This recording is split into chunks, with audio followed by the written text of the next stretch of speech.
आपल्यासोबत भाजप नेत्या माजी खासदार नवनीत राणे, आपण त्यांच्याशी बोलूया. ताई, स्वारगेट पुणेमध्ये जो बलात्कार त्या प्रकरणी रात्री पोलिसांनी कारवाई केली, काय सांगाल पहिली?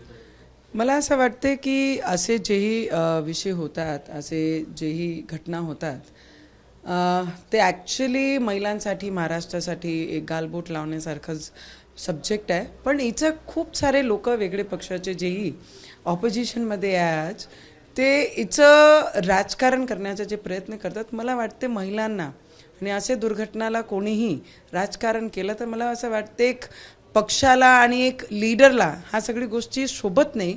आणि आमची सरकार, आम्ही ज्या पद्धतीने आमचे देवेंद्र फडणवीसजी आमची गृहमंत्री जे काम करत आहे आणि तिकडचे जे लोकल CP आहे अमितेश कुमारजी, त्यांनी इमिजिएट त्या आरोपीला रात्री अटकसुद्धा केला, त्यांचं अभिनंदन आहे.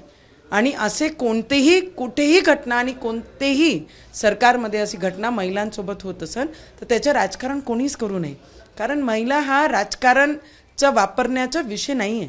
आणि मला असं वाटतं की आम्ही एक महिला म्हणून एक राजकीय पक्षामध्ये आहे म्हणून नाही, आणि आमचे प्रदेश अध्यक्ष बावनकुळे साहेबांनी याच्यावर आपली प्रतिक्रिया दिली आहे की आपण कोणताही आरोपी कधीही त्याला सूट देत नाही. मग ते कोणते परिवारातून आहे, कुठून आहे, काय करताय, ते सगळ्याशी आमचं काहीच घेणं देणं नसते.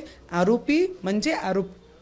आणि अशी घटना जर पुण्याला होत असेल, कुठेही होत असेल महाराष्ट्रामध्ये, तर मला असं वाटतं आम्ही सगळे मिळून त्या महिलांना सुरक्षित आपण कसे करू शकतो त्याच्यावर काम केलं पाहिजे.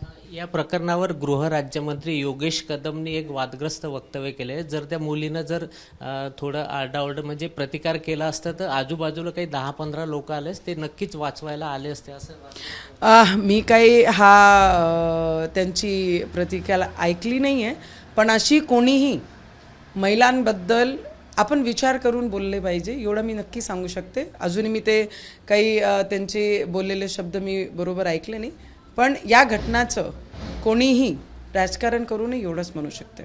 महिलांवर कायदा येणार होता, आता महायुतीचं सरकार आहे, तुमचे देवेंद्र फडणवीस मुख्यमंत्री, केव्हा येणार? आमचे मुख्यमंत्री आणि आमची भारतीय जनता पार्टीनी नेहमी महिलांच्या बाजूनी आमचे पक्ष, आमची सत्ता ही उभी आहे.